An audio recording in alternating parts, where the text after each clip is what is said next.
মা কালী এমন এক অনন্য শক্তি, যার তুলনা সমগ্র ব্রহ্মাণ্ডের অন্য কোনো শক্তি করতে পারে না।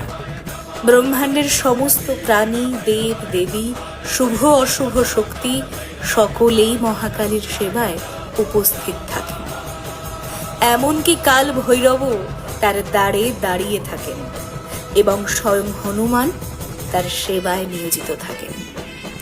যখনই দেবতা এবং ধর্মের উপর কোনো সংকট এসেছে, তখনই মা কালী অসুর এবং অশুভ শক্তিকে ধ্বংস করেছেন। তন্ত্রমন্ত্র এবং সমস্ত জাদুবিদ্যা তার পায়েই নত থাকে।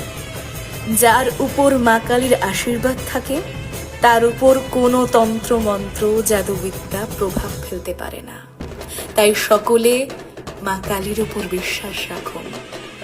সকলে বলুন, জয় মা শ্যামসুন্দরীর জয়।